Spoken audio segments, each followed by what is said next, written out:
Welcome to another edition of Questions No One Asks. Next to me is designer Namrata Joshipura. Behind us is her most recent collection from the Lakme Fashion Week in collaboration with FDCI that she showed in Bombay to a lot of applause. I am here though not just to ask Namrata about her glamour, her sequins, her athlete status. She runs, she hikes, she's a mountain climber. But the need for athleticism in the fashion industry. Also, if there is even a slight discrimination against women designers. Thank you, Namrata, for being on Questions No One Asks. My pleasure. Should we start with what we were informally discussing? The purist lobby and the glamour lobby. So there is a set of designers who uses textiles and then there is a set of designers who uses another kind of textiles and there may or may not be handwoven. And yet there is this kind of, football in the industry, a football of judgment that people kick at their different times, which assumes that one is superior to the other or is ethical or moral. I personally have a problem with that argument. Where do you stand? Okay, so clearly my middle name is Sequin because I've used sequins from the time, I entered the fashion industry. I embrace everything shine, everything which is glamour, everything which hugs the body. I love all of it. Yet I would like to believe that I am a purist to my practice of fashion, which is creating unapologetic, glamorous clothes. And I do it with as much passion and as much discipline as anybody who works with textiles or works with handlooms. So I think it's just a choice of medium. We have to choose the medium that appeals most to us. I mean, in one of our recent stories, this is what we have said, that the celebration of a sustainability day or the sustainable kind of fashion doesn't mean the rejection of the rest for sustainability arguments, because sustainability is pursued in various ways and there are many scientific ways of doing it. And besides that, Shefalee, what we make, what my design is, it's very classic. If I pull out a piece from, say, 8, 10, 12 years back and show it today, a customer can still wear it. Customers still reach out to me and say, oh, I bought this 10 years back and I still use it. Yeah. I think that's also a way of being sustainable. So you did miss the fashion weeks rather for a while, but you're back, which means that platform does make sense to you to show to a certain kind of audience. And why do you think the Fashion Week matters? To me, I view Fashion Week as a platform which is a one-stop shop. There's buyers, there's media, there's your clients, your now the new influencer game, which is very relevant to the current social media presence. Your social media resume, if you may say. It was a well-received show. It was a well-attended show. Yes, we were there clapping for you. So I feel it has worked for me, but I also feel that we need to tweak a lot of things to be relevant in the global sense. Now, there is talk within the designers and with people in the media about the celebrity bias. Now, there is a celebrity negative bias and there is a positive bias depending on who's receiving the fashion shows. Often enough, we hear that the designers themselves may be sick of it, but they are pressured. Who is pressuring designers to bring celebrities like you brought in Athiya Shetty this time? Yes. So what was the reasoning behind that? You should ask me, what was the need? What was the need? Well, I chose the word reasoning because I'm hoping there is strategy. No, I have to admit it that in the past, whenever we've used or whenever a celebrity has walked for us, it has been driven by sponsors' requirement or it was a brand association of the celeb with the brand that was, sponsoring the show. So it made sense, right? Because she was the face of the brand. However, it was a decision I took based on opinions of people that mattered and who said that given that I'm showing at Fashion Week after a very long time, and if given it's Bombay, a celebrity walking for you is almost essential. And I was very clear that I would work with someone who made, or rather I say, who was the right fit. Yes. Right? She was indeed. And she did, look fantastic. And I'm very happy that we worked with her. Yeah. Namrata, so you didn't just dress Athia, you're also dressing a dream or an expectation that the Indian audience has from designers, that you must dress cricketers, celebrities. Did you get a specific, infectious, quick request saying, I want to look like Athia on your ramp? Yes, from a lot of aspiring young girls, and also, from everybody in India. Cricket and Bollywood is religion, right? Yeah. And for me too. Having said that, post our show, we got a request from a stylist styling an actress for a new launch of a movie. And they asked us if we could bespoke, like custom make an outfit in a certain particular color.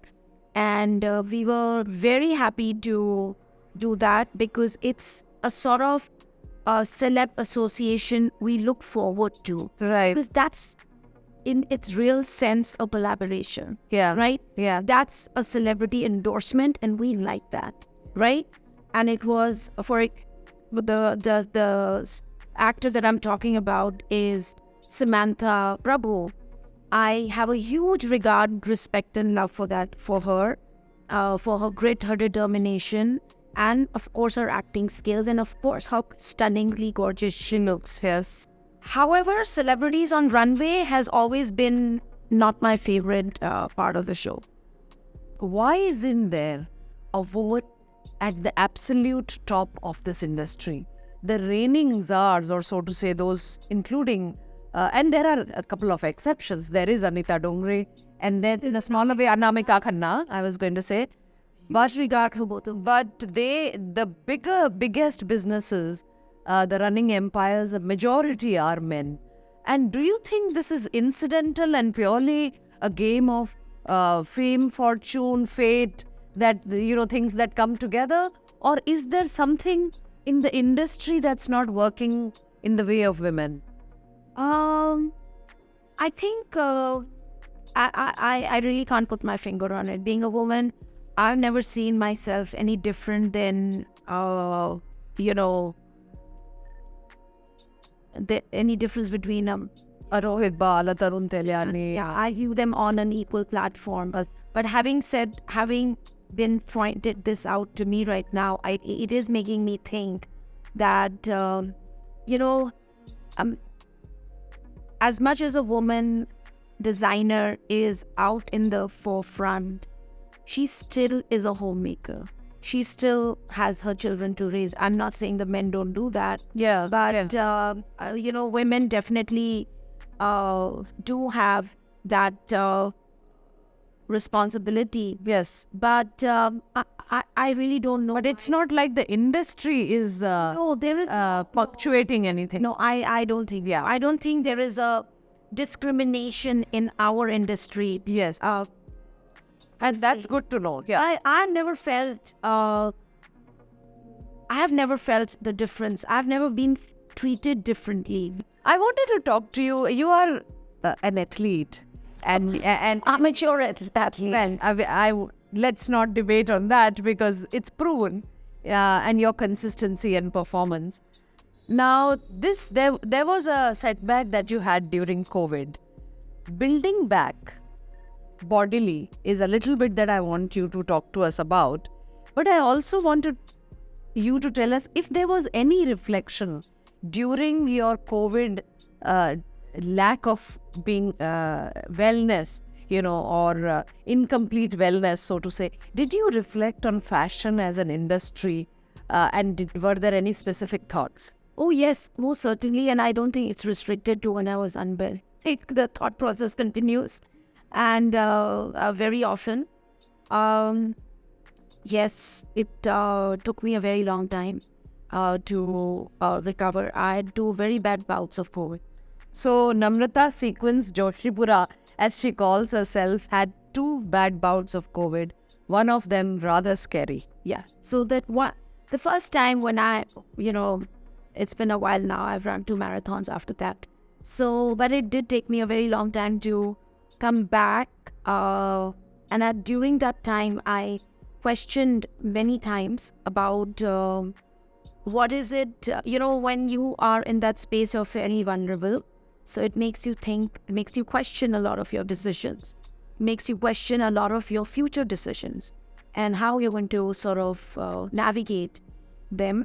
So with much clarity, I can say this, that I love what I do and I want to continue doing that. And that how we have to be very, in anything that we like or we want to achieve, we have to be consistent. So whether it is your work that you do, whether it is a direction you want to create within your aesthetic zone, or whether it is talking about my marathon training, there's only one thing: consistency is king. Right. And since you are, as I said, an athlete, and I will repeat those words, and you have been consistently on track, you're also a designer concerned with the aesthetic. How do you see this entire populist game of women aging? Women will age, everybody will age. But how is aging playing out on Instagram? And what do you make of the industry that's offering us so many gua shas, serums, lotions, potions to keep looking glistening all the time? Does it kind of exert some kind of anxiety or some kind of worry that, oh, maybe, I'm never going to be able to catch up? I am not influenced by the outside noise. I am very focused on my training, and because of my training, because of my focus there, I get focused. I'm fairly focused with my work too. Right? So everything's very slotted, Yeah.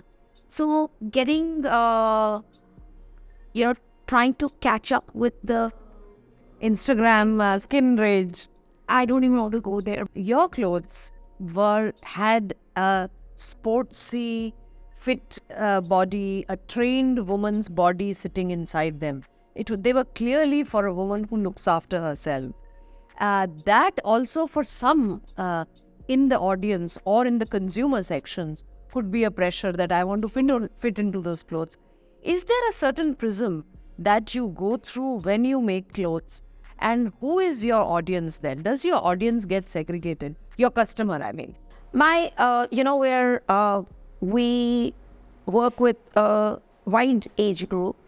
We have girls in the late 20s, we're women in their 30s, 40s, 50s. I'm in my 50s. But is everybody as fit as your clothes? Well, you will be surprised. The customer now, everybody is very body conscious.